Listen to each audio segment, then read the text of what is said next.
Hello and welcome back to the Fat Dad Fishing Show. My name's Rich Natoli, your regular host. Tonight's going to be a little bit different. It's going to be back to, way back to when this first started as a solo show. And it's just going to be me and all of you in chat and watching live. And really, what we talk about is going to depend 100% on what all of you have to say. So any questions that you have in the chat, I'm going to be living in the chat tonight. I'll be happy to go through everything that I can within reason, of course.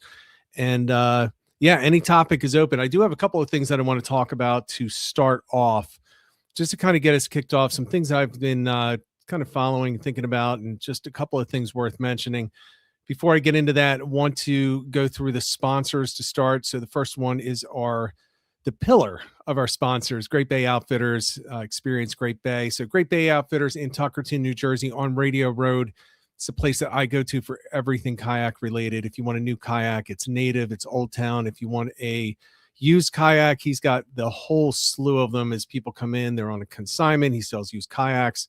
If you want to power up a kayak, if you want to put power for a motor on there, he's got it. He's got the skiffs, he's got the Crescent, he's got everything you need. So make sure you make the trip in there, support the local business. Paul has been a great supporter of this channel and the show. And, besides that, he's just a great guy. And he'll share all the fishing information and help you out with anything that you need. So Great Bay Outfitters.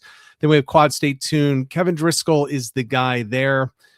Kevin will set you up if you have a Toyota truck, 4Runner, Tundra, Lexus 460, 470, the Tacoma. I always forget the Tacoma. If you have a Toyota truck and you want to have some optimization done on the engine, that's where this tune comes in. Kevin will set you up on that, 484-633-5975. If it's not something that you should have, he will tell you that, and he will tell you to save your money. If it's something that you will benefit from, he'll talk about that and get it done for you.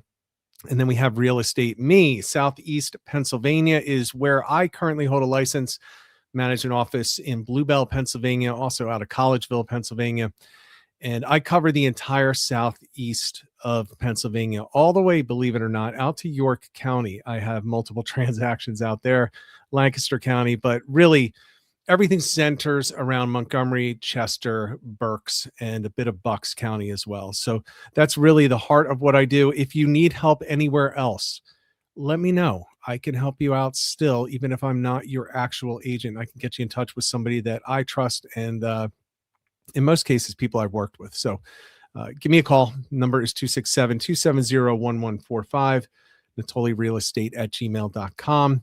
And let's talk. And I do want to say, I've gotten multiple people that have reached out that watch this podcast, and I truly appreciate it. One was actually a referral, and then the other two were people that just watch the podcast. So I appreciate you putting that trust in me. Look, that's how I pay my bills. So, I appreciate everything from everyone, any business that you send my way. With that said, I'm going to jump into this, and you can start, look, if you have questions, put them in the chat. If you don't, that's fine. Just hang out in the chat with each other. A couple of things I want to bring up. The first thing is probably the least important, but very frustrating for me. One of the things that I've talked about, and we've talked about on here, is I want to have Fat Dad Fishing not be the biggest podcast in the world, not be the biggest live stream or anything like that. I don't need tens of thousands of people. I don't need to make hundreds of thousands of dollars. I don't need to make anything. But what I do want to do is make sure that we have a community that supports local businesses and really helps the sport to flourish. And I do believe fishing is a sport. And part of that is a community. And I think that we've got kind of like a different crowd than some of the other channels out there. I joke about it in the past. I'm not out there floating around on some type of a inflatable unicorn trying to make it all about me and trying to get the clicks and the views and all that stuff. And I'm not pretending I'm better than other people. I'm just trying to facilitate interesting and hopefully entertaining and informative conversations about fishing. And I've seen a lot of people make connections that met each other and now fish together or text, because they met through this. And some of the meetups we've had and the chat really is where a lot of people have come together. So I wanted to kind of take that to the next level. And put in a bunch of effort. Joe Billups, I have to give him credit. My brother as well, and we've been kind of working to put together a Discord server, a private server for the Fat Dad Fishing community. But there's one thing that I don't really talk about a lot, and that's kind of like my views on certain things outside of fishing. And one of the things that I truly believe in is I don't trust a lot of companies, and I don't want to trust the community with Discord. And the reason that I say this is they just announced that they're going to what they're terming something around the lines of a teenage default. So they now are going to assume that all users are teenagers by default, which means adult content, not meaning porn, but meaning anything adult that they determine to be adult content is going to be restricted. That, as we know on social media, could just be pictures of fish being cleaned, people with knives, people, gaffing a fish because it's violence on some of these platforms. And in order to get around that, you can do that. Discord will consider you an adult, but you need to verify. And this is where it gets me. You have to verify by uploading a screen capture of yourself where you have to turn your head and everything so they can get a facial recognition going, or a government ID. Well, Discord's been hacked in the past, and actually recently, and a lot of that information got out, and they were not very open about it. And it's just a crappy organization. We were only doing it because it was free, and it does have really good functionality. But I'm not going to put anyone through that. I'm not going to do it. So therefore, we're pushing the community back. I have to find something. I have to find something better that's going to work. So I apologize for that. I was really excited about it. We were ready to go essentially with it. We had people in there testing it, and everything was working the way that we thought, but it's we got to change it. So any ideas that people have, please let me know. You can send me an email, rich@fatdadfishing, or at my real estate one, which I check more often. Send me a text. You got my number. Any of that, put it on the Facebook page. Any advice would be great, but I'm not going to put all of you through a check of IDs at that level because I don't trust it. And therefore, on behalf of all of you, I'm not going to allow it to happen and be tied with Fat Dad Fishing. So that's that. So we got to start over. Oh God, we've got to start over, but that's okay. Better to start over and get it done right than to put people's personal information at risk. Next thing, I do want to bring two other things. I never do this either. This is going to be a little bit of politics. If people are going to get offended, it is what it is. I am throwing this up there on screen without any pro or con to this person, but the message is very important. So people that have not seen, the Potomac River has been absolutely devastated over the past, I think it's like a month at this point, with raw sewage flowing into it unchecked for weeks.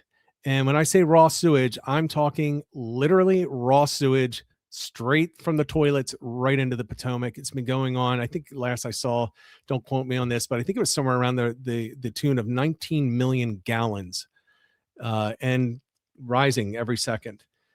So we got a lot of people that fish the Chesapeake, fish that area, and are affected by this. Well, nothing has been happening as far as anyone can tell. Maryland has done absolutely nothing to fix it. So enter Mr. Trump, the president. He is, of course, he's going to take his shots at the governor of Maryland. So he's going to do his Trump things. But I think the more important part of this is FEMA is now going to get involved. And they're going to do something to stem the flow of sewage and stop the flow of sewage because it is absolutely devastating the entire ecosystem. So everything Potomac on down into the Chesapeake. Think of all of the, whether you like commercial fishing or not, think of all the crabs that are now in the way of this, all the crabbers, the fishermen, the guides, the recreational fishermen, they're all stuck. So Trump put out today that he is going to have FEMA step in, so it's going to be handled at the federal level.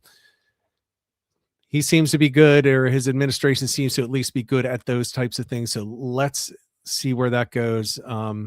But I've been trying actually for the past week to get somebody that's an expert to come on and talk about it, but couldn't get anyone that was available to come on and talk tonight. And then this popped out there today at 3:00. So wanted to share that for the people that are following it. And then the last thing, I'm going to help to squash a rumor. And this goes to a local shop that a lot of people, especially those in LBI, go to, and that's Surf City Bait and Tackle. Surf City Bait and Tackle is a great shop, and it was sold. And the rumor is that it's going to be torn down. Residential is going in there. We're losing another bait shop. Well, I did what any self-respecting person should do, and I texted Bayside Dave, and I said, Dave, say it isn't so. And he said, it's not so. It's just a new owner. So yes, it has been sold. It is going to remain open as a bait shop. So all of you that fish Long Beach Island can rest assured we did not lose another great bait and tackle shop on the New Jersey shore. So everybody, there you go. Those are the things that I wanted to bring up. Pass it along about Surf City, because it's also that type of a rumor that can really devastate a business. People won't even look to see if it's open once everybody opens up for striped bass. So keep that in mind. It's a great shop, and it's one that I would recommend going to and continue going to under new management. So there you go. So with that said, we can jump into whatever topic you want. Just put it into the chat, and I will do my best to pull them up. And look, if there aren't any, it'll be a really short show. That's fine too. I just wanted to, I just didn't want to go a week without anything, without any discussion, without everyone to have an opportunity to kind of get together. But one of the things I am seeing, Carl Ward, who is down there in Maryland, he's saying pitiful response from the governor. I do agree. Again, I don't want to be political. I see big issues with both sides. I do see bigger issues with one side than I do the other, but I hate them both. And I am not a Republican. I am not a Democrat. I am actually a libertarian. So I don't really have a dog in this fight, to be honest with you, or all the fights that are out there. My guys just always lose. So yeah, so pitiful response so far. I agree with that. I've been following some of the crabbers in the Chesapeake over the past few weeks, and it's just sad, it's depressing, and it's disgraceful that they haven't done anything of substance to fix this problem. And maybe it's just because it's cold and we don't have people enjoying the water recreationally right now, and they think it's not a big deal.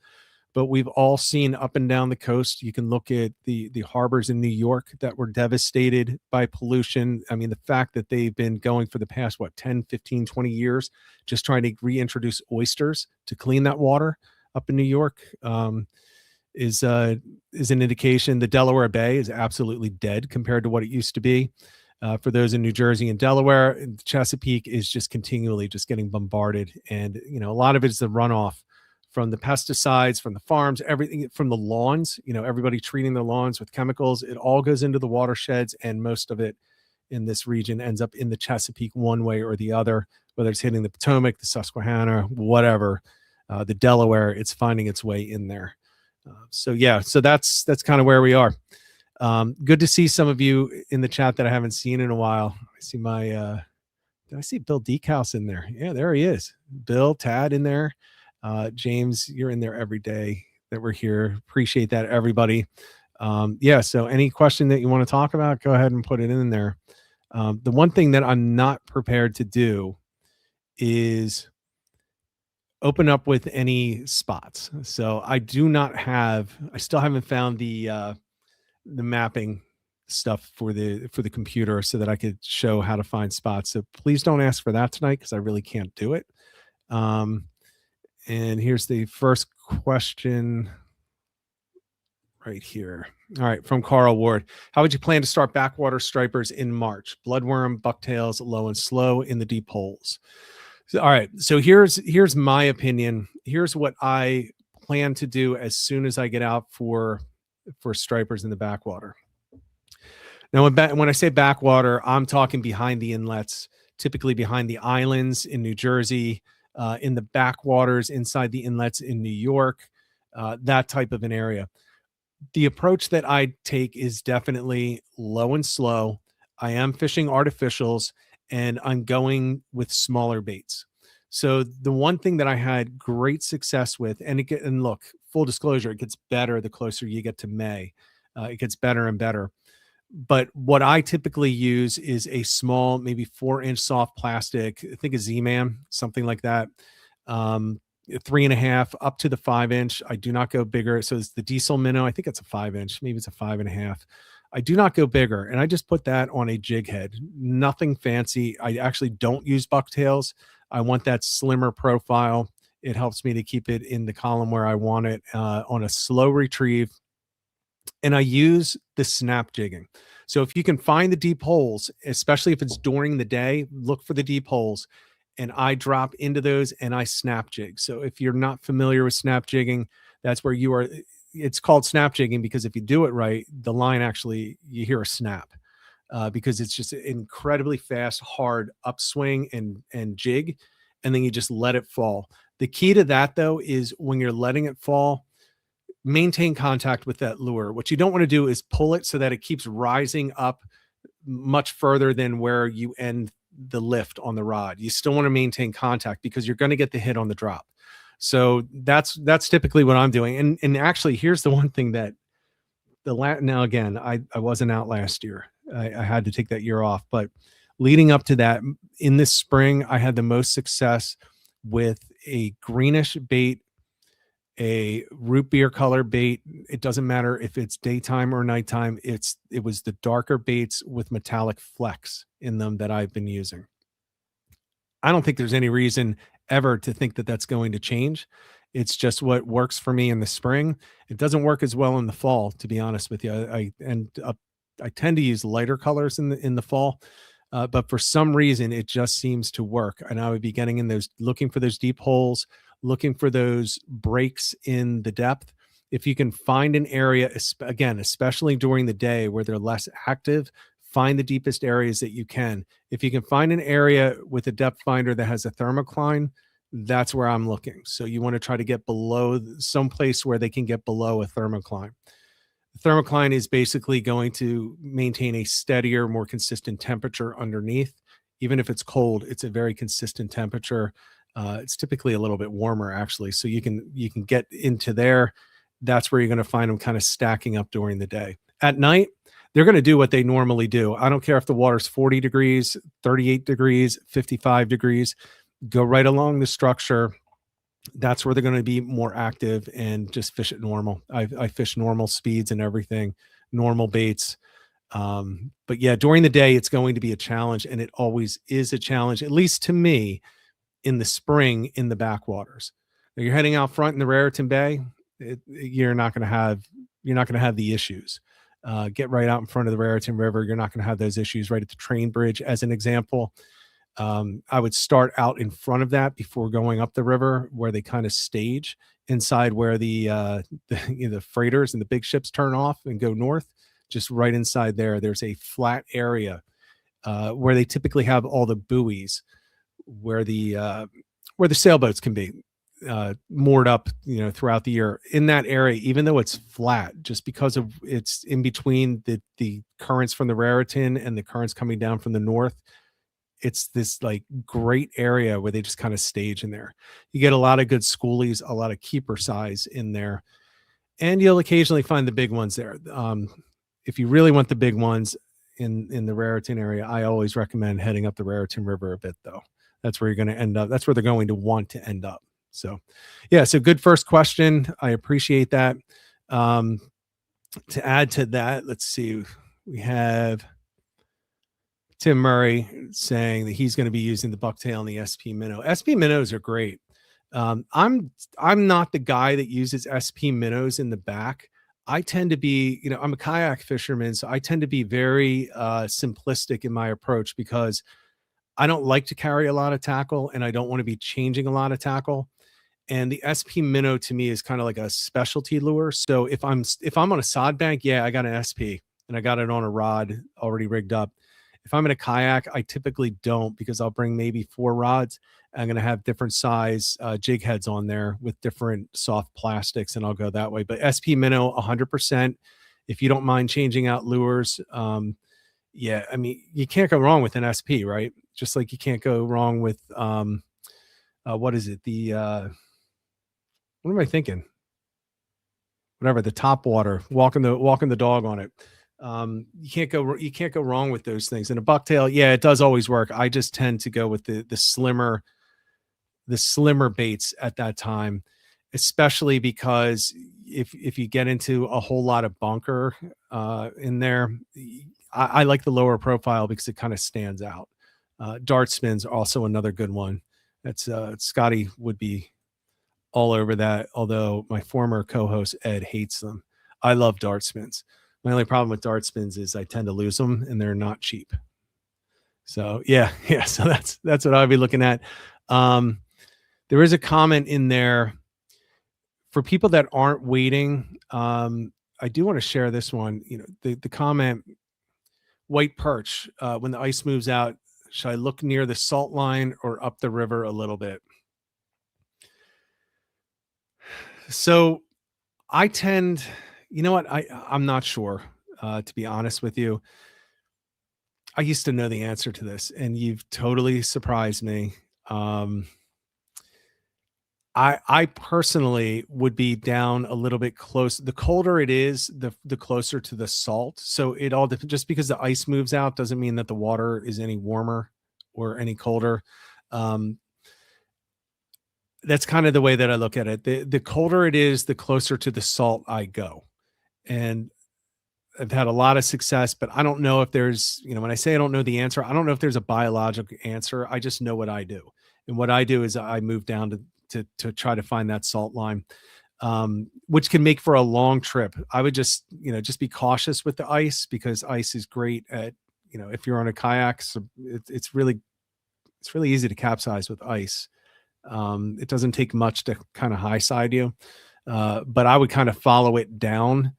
If you want to wait until it's, if it's moving out with the tide, try to follow it down and stay as close to it as you can, because generally speaking, I go for the higher salinities with the colder temperatures. Yeah. And if anyone disagrees, feel free to jump in. I just know that that's what I've done and I've been successful. It doesn't mean that that's right. I never claim to be, no matter how many white perch I've caught, I never claim to be the authority, the authority on them. I kind of use them as a, tide me over until striped bass opens. And then quite frankly, I use striped bass to tide me over until fluke opens. Yeah. So there we go. Any other questions? Make sure you put them in there. Let me see if I missed any. Odd comment in there. I'm not even going to say what it is.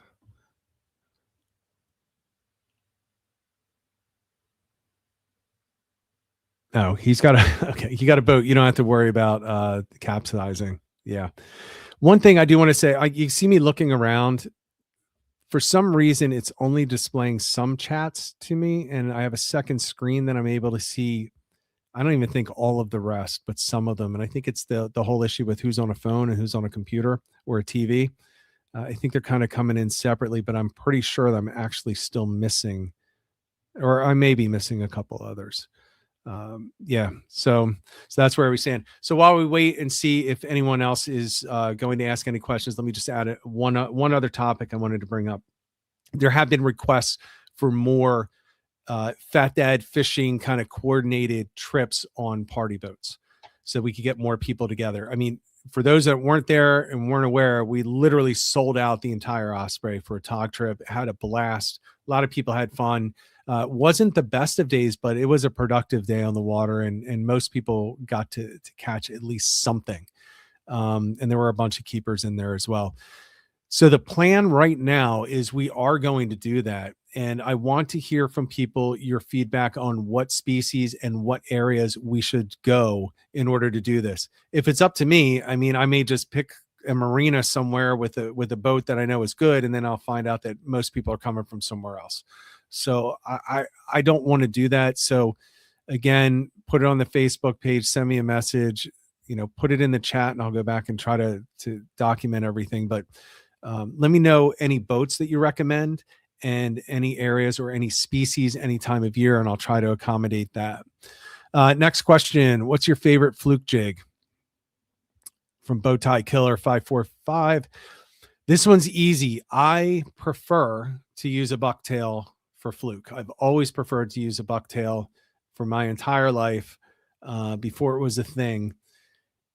And I think it's because that's just what my brother and I learned to fish on for everything, was a bucktail. We literally used it for everything. The ones that I like are no longer being made. They were made by Captain Hanks. They were made to my design. With Ed, we worked together and came up with an awesome design. I only have a few of those left, so I'm actually out there looking for specific ones, or at least for somebody that will make them, or maybe I'll just go out and buy something to make them. But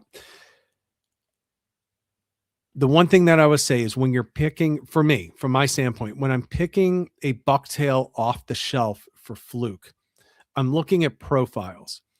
And most people look at the profile from the side, and it does need to look like a fish from the side, right? It needs to look like the target species that you want it to look like. So it should have the nice shape to it when looking from the side. But I put a lot more stock in how it looks from the bottom and from the top, mainly, well, the top a little bit, mainly from the bottom, because the fluke is looking up at it all the time. And even when it comes over top, it just kind of has to curl over to the side. It doesn't look straight down on it. So the way that they were tied, just a little inside baseball here on the Fat Dad lures that Ed was making, they were tied with bulk in certain areas that gave it a beautiful profile from underneath. And it just turned out that the most popular of the two was the one that was tied that way. So it was the big head was the most popular, and it just so happened that that's the one that was tied that way. The other one was not tied with the same pattern of bulk in the fur. The next question that goes right from this that I saw pop up is natural hair or synthetic. Natural whenever possible, as far as I'm concerned. I'm not saying that silicone doesn't work. If you just want to use, the ball jigs with the silicone skirts, those do work. As a matter of fact, I used those for years before I met Ed and had a lot of success with them. They do work. I don't think that they work nearly as well, though. At least for me, I don't think they look as natural. As long as you have the right rod in order to get the action on that lure, I go with the natural all the time. And here's the one thing that most people will think is weird. My favorite color beside white is by far my favorite. And I will get some with white and pink. I will get some with white and chartreuse. But my favorite color is a white and natural brown. So the brown part of the tail that nobody wants, I want that.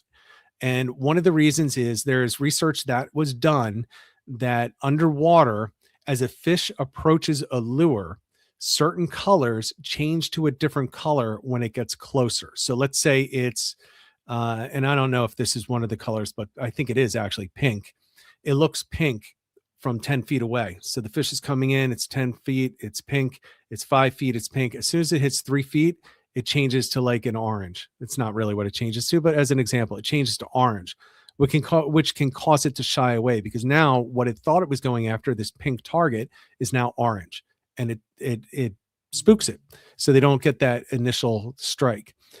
But the same research that says that has shown that for the vast majority of species, I'm not sure about fluke in particular, brown does not change. So when they come in, they see brown from 10 feet, they're going to see brown at 6 inches. So it's the same consistent target all the way in.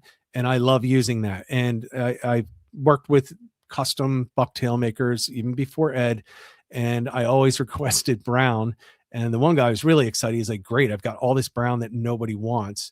He was like, I'll just throw that on there. I'm like, yeah, just do it, because it works. And I like it. With that said, again, I start with white, but then I'll go with brown, natural first. The only synthetics that are not, silicone I already talked about. I do also like some of the mirror flash in there. the Flashaboo, those types of things. If you do any tying of flies, you know what those things are. But just a little bit of it, just enough to give it a little glimmer, so it looks like some scales are mixed in with that natural. That to me is darn near the perfect lure for fluke. And again, it's not incredibly bulky. It just needs to have the bulk in the right spot to get the right profile from the right angle. And if you're going to make your own, test it. Put it in the water. And if you have a GoPro, put it on the bottom and just record it as you pull it over top and see what that profile looks like. Because what it looks like in your hand when you tie it is what it is not what it looks like when it's wet and it's being jigged through the water. So do the research on it. But I'm very, very big on profiles. So long answer to what is a pretty simple question, but I'm going to go with the bucktail every single time. After that, I do love for teasers for fluke. I do always use a teaser. I use very sparse teasers. One of the best teasers that I use actually kind of looks like a cinder worm, and it almost feels like a Chanel.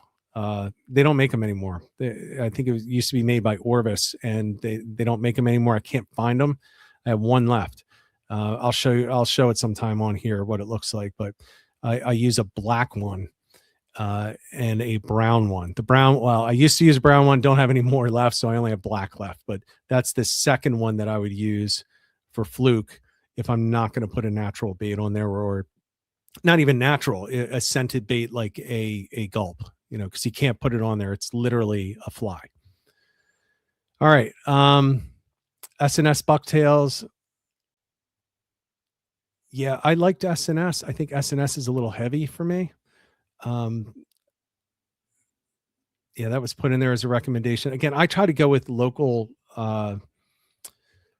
jig makers. So I don't have really the experience that other people have with the big brand names. I only buy them as backups. I have S&S bucktails. I probably have about 30 of them. And I don't know that I've used any in the past 4 years. I've only used them as an emergency when I run out of other, you know, same weight bucktails. So I can't really speak to that specific brand. Magic Tail ball jigs, James Flynn is mentioning.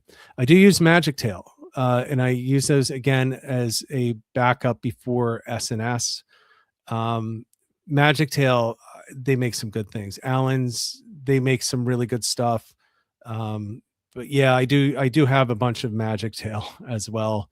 The ball jigs that's exactly what I have, but they're my backups. So, you know, while I have used them, I don't know that I've paid enough attention to say, you know, do I recommend them or not? As far as from Bill Decals, Bill, you and I have to hit the water. Enough of you being silent and having fun with grandkids. What weight do you prefer on your bucktail? All right. So for me, I think that we have, and I think I included, have overthought the weight thing on bucktails for way too long. I use what I need to get to the bottom and to hold close to the bottom. I don't like to pound the bottom, actually. So I don't need it to maintain contact with the bottom. I just need to be able to jig and drop and know that I can feel the bottom if I want to. In the backwaters, so anything that is under 35 feet generally, I'm trying to start with a 3/4 ounce. So if it's 5 feet, I'm probably using a 3/4 ounce. If it's 35 feet, I'm trying to use a 3/4 ounce. I will go up to a 1 ounce or a 1.5. It all depends on the rod that I'm using. I do have rods that won't really work a heavier bucktail well because it's too much flex in the rod. But try to go light. I just get really lazy, and I don't want to keep changing out the hooks. So I typically start with, not typically, I always start with a 3/4 inch. So early season fluke, as an example, I'm probably going to go out on opening day, Avalon, Stone Harbor, Cape May County, somewhere in Cape May County. Maybe I'll go up in Atlantic City. I typically stay in southern New Jersey, though. as much as possible. So, the kind of areas that I'm going, and I'm always starting with the 3/4 ounce. I do have half ounce. I use those kind of as an emergency too. Maybe I'll use those if I'm casting across a 2-foot flat and I'm retrieving, but I try not to use those very often. I find that the half ounce, with the currents that we have in the backwaters, it's not enough when you're throwing on a gulp, something that has some bulk to it, because the current just picks it up too easily and swings it where I don't want it to go. So, yeah, again, a long answer to a simple question. I'm going to start with the 3/4 ounce, and I'll move from there if I have to.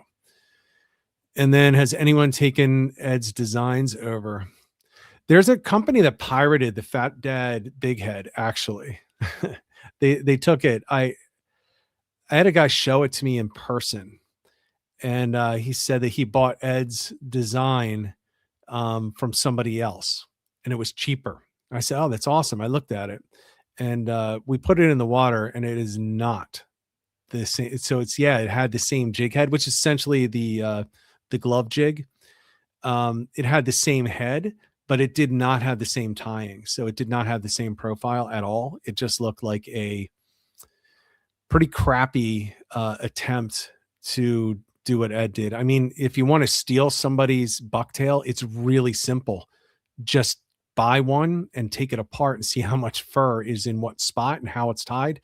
Anyone who's tied flies knows that you can literally count the hairs, and you can see exactly where it's tied. It's tied on the side, it's tied on the top, there's an under, it's tied under, it's tied over, all of those things. These people didn't even have the decency to rip it off correctly. So yeah, that's the only one that I found.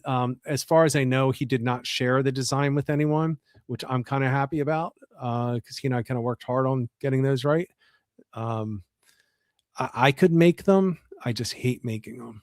I hate it. I hate tying. So, yeah, no one's picked it up yet. I say fortunately and unfortunately. I would really love to have more of those, to be honest with you. Half ounce, the point being brought up, half ounce is usually where the hooks get small too. It depends. So the Captain Hanks, they were still really good size. But yes, you get these when you go with these large companies, once you get down to the half ounce, especially under half ounce, then you get a whole different weight to those hooks, and they tend to bend out. And as we all know, when you're fishing for fluke, especially in, let's say, New Jersey as an example, New York, Delaware, when you're fishing for fluke in May, you are going to hook into some really large dogfish. I mean, big, like almost 3 feet, and they will bend out those smaller bucktails just real quick. And then we get into the cow nose rays, and they will bend those small ones out as well. They will not bend out a 3/4 ounce if it's got a good hook in it. And again, I guess I was spoiled. Ed had really good hooks in his. So I didn't really have to worry about that so much. All right, let's see. Carl's inviting me to go down and fish early April or March. That's when they actually get on the fluke. For those that haven't followed Carl anywhere, he gets some really nice fish down there, and I get really jealous. And he likes to send me messages, and it's always, what do you think I should do? And then it's followed with like a full deck of of fish, and I'm just sitting there like, yeah, what you should do is just invite me. Let's see. I'm just going to bring this comment from Joseph Kiley. Early spring, we like to fish grass flats in the back bay that warm quickly in the sun. Worms, bugs, shrimp, and other food become active, and bass will eat them up. He likes incoming tide. So that's interesting. So Joseph, okay, I agree with all of that. I hate incoming tide. Just because the cold water coming in there. I love when the backwaters for striped bass, especially. Well, I'll even lump the fluke in there. When those flats heat up, and then you get the outgoing, and that starts to funnel out through those channels, that to me is what wakes up these fish. So you get kind of like this confluence of like really good stuff happening. So you've got all of this stuff like the worms and the bugs getting washed out, and then you have the warm water going with it, and that can really kick off a bite. That's a personal preference though. Oh, then the last thing is, as the tide goes out, there are less places for the fish to be. So it's just kind of like a war of attrition. They could be in these 2 square miles. Well, by low tide, they can be in 1 square mile. So it's like, it just increases your chances. Or maybe it's just me. Maybe I'm just a lazy, let's get lucky type of fisherman. But I agree with everything you said. And I would say, I like the way that you said, I like incoming tide, which means that's your confidence tide, and you can fish that well, and you got that dialed in. I'm the opposite. I have the outgoing typically dialed in. And that's just where I'm more comfortable. But it's a good point. Those grass flats, if you can get back in those grass flats, if you got a boat that can reach there, if you can wade there, if you can get a kayak back there, I like what you're saying with the worms, the bugs, and the shrimp. When those start getting active, man, those bass are going to go crazy, and they're going to congregate, and you're going to catch some big fish. And I'm talking, 30, 35, 40 inches in 2 feet of water, as long as you get those grass flats with that stuff coming out. That's it. That right there is a great point. Back to the bucktails from Bill. Do you add anything to your bucktail, plastic, squid, etc.? So I do add something all the time. I almost never fish a naked bucktail unless I'm fishing for bluefish, because I just don't think anything else is necessary. So I will always add something. I love adding gulp. I will almost always try to add something with a scent. So if I add a soft plastic, I'm putting a scent on that soft plastic. So if it's not a gulp that comes with it, and I'm using a Z-Man, for example, I'm going to put something on there that's going to really work. I used to like the Salt Strong stuff. I forget what it's called. And I've changed that. I actually went and did a comparison. Actually, it was this summer, and one of the few times that I went fishing, and it was totally outfished by Shutter Oil. I just put Shutter Oil, and I caught bass. I was catching fluke on it. So Shutter Oil or something like that is going to work really well. ProCure, Dr. Juice. Okay, it's no longer available. It's probably good. And it's stained everything. It's just stained everything. But go with the ProCure, and ProCure is easier. Shutter Oil can go bad quick, so go with the ProCure. You can almost not go wrong with the scent. I don't care what you're fishing for. The scents are so good. And the one thing I will say, even if you don't believe in the scents working to attract fish, and I'll say I'm kind of with you. I don't know that it necessarily attracts fish. It will mask the scent of you and your gear on what you're fishing with, on your terminal tackle. So for example, and I've mentioned this before in other live streams, but if you have, like me, you keep all of your fishing equipment in a garage. And unlike me, if you keep your lawnmower in there and your gas tanks in there, that gas is in the air, and that will get into the soft plastics if they're exposed. If you have one just, rigged up, just ready to go, so you can grab the rod, it's already got your soft plastic on it.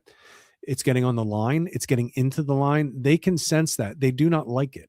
There are certain scents that they do not like. If you smoke in your garage and you keep your fishing gear in there, stop it. Either move the gear somewhere else or stop smoking in the garage, because nicotine is a repellent to fish. It is an absolute repellent to fish. So if you dip tobacco and you take a pinch, you put it in, and then you change a bait, you just screwed yourself. So at the very least, you use the scent to hopefully try to mask some of that stuff. But there are a lot of scents that are just not good for fishing, and we never even really think about it. So just be careful with that kind of stuff. But nicotine is definitely one that sends them away. Gasoline is another one. They do not like gasoline, and they probably won't bite and hold as nearly as well on something that has that scent really locked into it. All right, let's see. Next question. All right, Joe's telling me he has a few of those Fat Dad jigs left, so I got to try to get them from him. Shutter Oil. Yeah. Shutter Oil the comment in there used to remember buying the Shutter Oil in Fortescue in the 90s. there's the really thin shedder oil, and then there were these oils that were like, it was almost like a sludge. Those were great. The problem with some of these more natural things is they do wash off really quickly. So, and that's one of the good things about Gulp. It does wash off over time, but it never truly comes out of there. There's always some in there.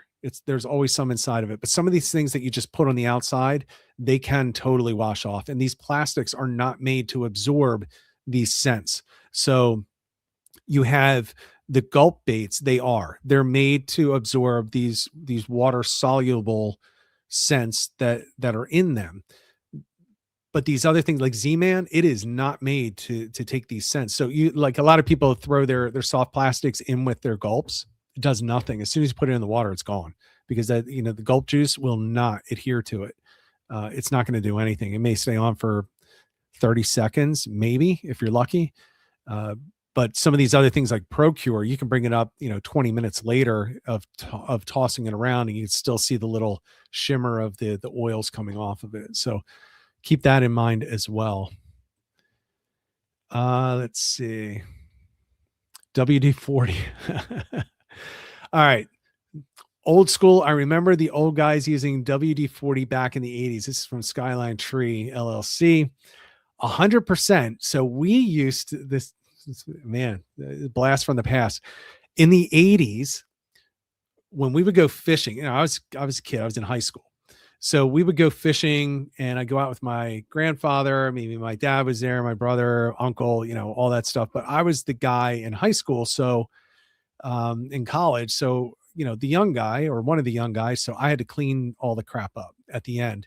And that meant I had to clean the rods.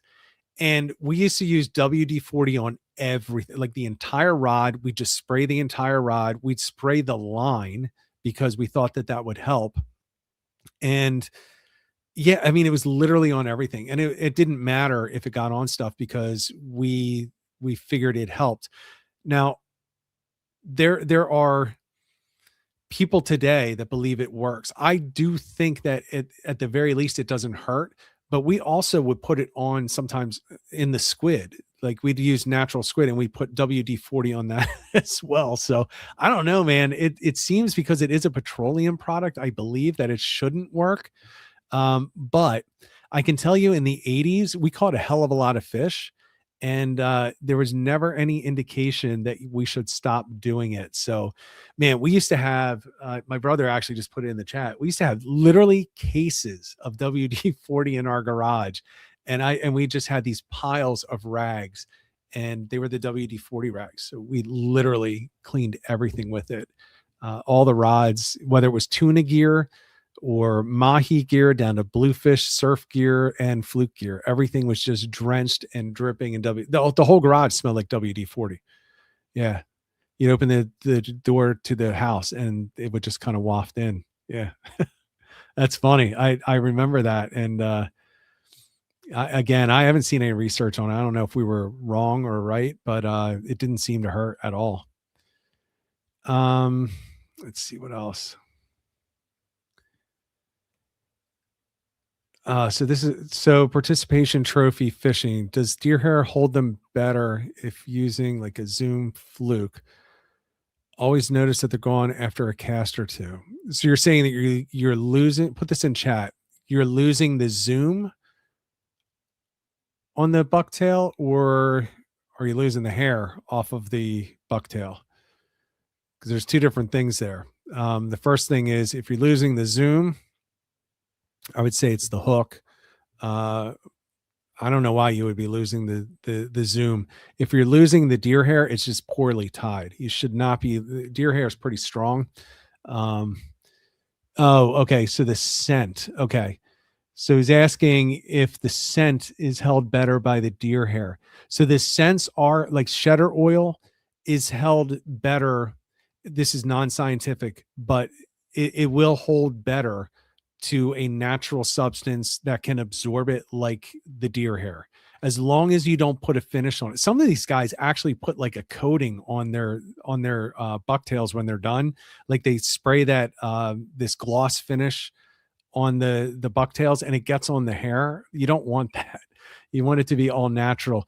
I actually, again, so this is my weirdness. When I do tie my own, I actually don't epoxy the threads, and I don't epoxy any more of the fur than I have to. So if I will put epoxy at the collar, and then I will try to leave thread that is not epoxied, because when I put a scent on it, I lift up the hair and I put typically it's not Shedder oil. It's typically Procure.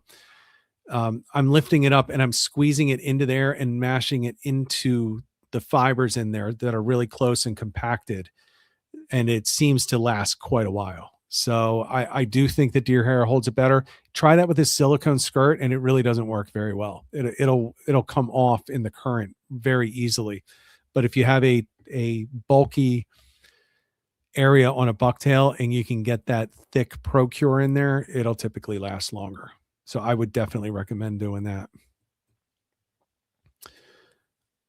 Yeah, and I think, let me just go back and check. I'm sorry for the wait here. I think I saw something about weak fish in here that I missed.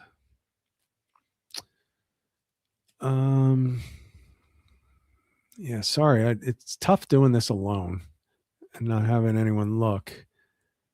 But I appreciate everyone kind of hanging with me as I try to do this. I do not see the weak fish one in here. I thought I saw weak fish. Oh, here it is from Carl. Okay.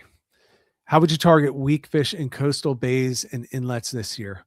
So I am going to be targeting weak fish this year. I love weak fish. There are plenty of them around as compared to years past. I don't keep them unless they're going to die, but I am going to target them. So the way that I like to target them is so I'll give you a general outline of the places. Now, first of all, everybody knows if you're going to fish a jetty, like the current breaks around jetties are outstanding for them. So I'm not going to talk about that.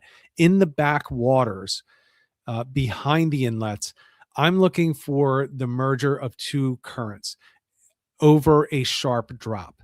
So it's very similar to what you're going to look for a fluke, but you're fishing up higher in the column. So what I do when I go out for a multi-species day and I'm targeting weak fish and I'm targeting fluke, I will often, instead of having the bucktail on the bottom and going up around 12 inches, to put the dropper for the teaser for the fluke, I'm actually going up maybe 2-3 feet above that. And I'm putting a larger teaser with a soft plastic up there. So I can still fish the bottom for the fluke, but I'm also fishing about 3 feet higher in the column for the weak fish. And I will typically find it, let's say, in a marsh system where you have a smaller creek that's running. And I'm not talking about a self-contained creek where it just goes up and ends. I'm talking about a creek between a flat and a major channel. If you can find one of those on the outgoing where the water's coming out of the flat, it's coming through that small creek and it's emptying over a dramatic drop, that's where I'm fishing. So I'm fishing the fluke. I'm going up onto the top area and I'm dropping it down all the way, and I'm walking it down that ledge. And I'm walking it down again for the fluke because they're most likely going to be there too. But I'm also targeting the weak fish and I'm holding it a little higher up. So if I really want to target the weak fish, I'm going to put it on the bottom in maybe the 8 feet of water, and then 3 feet up, I'm fishing for that weak fish. And then as it starts to drop, I'm not keeping necessarily that bucktail near the bottom. I'm now fishing the bucktail in one area, off the bottom, maybe 3 feet off the bottom. And then 3 feet above that, I'm fishing higher in the column. So I'm fishing two areas for weak fish. Just keep in mind, weak fish also sit on the bottom. So they will be down near the bottom for fluke. The important thing is, and I say this even if you're only going for fluke, stop pounding the bottom. You shouldn't be jigging and hitting the bottom with every drop of that jig. It shouldn't be touching the bottom. If you lose a lot of bucktails to snags, you're doing it wrong. In my opinion, this is my opinion. You're doing it wrong. You shouldn't be pounding the bottom. There's no need to. Fluke are not going to necessarily bite anything that's sitting, they don't insist on it coming right into their mouth. They will rise up, they will turn, and they will follow, and then they'll strike. So stay up off the bottom. That keeps you in the range of the weak fish, keeps you in the range of the fluke. And then if you just want to keep going, keep the same equipment, the 3/4 ounce bucktail on the bottom, a nice teaser on the top. I will go with a larger teaser for weak fish. Yeah, and just fish it that way. You can fish at 3 feet, you can fish at 6 feet, all at the same time, just drifting and jigging. And then you can go back through and fish the next one at 9 feet and 12 feet, or 9 and 12 feet, so on and so forth. That's how I'm doing it. I like to keep the same type of approach as I do with fluke, and I have a lot of success with that. Other things that you can do, I mean, there are the more traditional ways to target weak fish. They all work. I'm just saying what I prefer to do. The comment in there, yeah, pink zoom. Yeah, pink zoom is probably going to be on that top hook. Most underrated bait that there is a pink zoom. When in doubt, you don't know what the hell to do, put a pink zoom on there. It's the same stuff that our grandparents used when they were fishing. Yeah, use it. If you can find them, use them and get bags of it. Not only is it cheaper than the other stuff, there's no live bait needed. They may be great. It still doesn't beat a pink zoom as far as I'm concerned. You can catch anything with a pink zoom. I don't care if it's midnight on a new moon or if it's bright sunshine in the middle of July. A pink zoom seems to work. And for some reason, weak fish do love them. They love the pink ones. So go with that. If you're not familiar with what that is, the Zoom is the brand. Pink just means bubble gum. It looks like bubble gum. And it works really well. It's almost like a shiny bubble gum. Next question. Oh, God, I wish I had a good answer to this from James Flynn. Have you found a go-to chart app or program yet? Garmin ruined Navionics. Garmin destroyed Navionics, and I have not found a good replacement. I just haven't. I've tried. For me, I don't like to be on the water and try to figure out where to go. I like to kind of know the area generally and then go out on the water and find the spots that I think I found on the map. So I spend time the night before I go fishing, well, probably the week before, all the way up through the night before, on the computer, looking at charts, looking at the contours, all the relief maps, looking at the tide charts to see where I think the currents are going to be flowing. I look at the imaging, the historic imaging. Sometimes you can see things like wrecks that aren't necessarily showing. And I kind of pick my spots from that. And then when I'm on the water, I just use my fish finder basically to see if the depths and the depth changes concur with what I saw the night before. I don't like going out on the boat or on the kayak, and I won't pull out, even when Navionics worked, I would not look at it on my phone. I hate that. It's too small. It's just a pain in the ass. I don't like having a $1,000 phone sitting over the water while I'm fumbling around looking for it, jigging with one hand and trying to look at a phone. I've dropped, a $1,000 phone in the water before, well, an $800 phone in the water.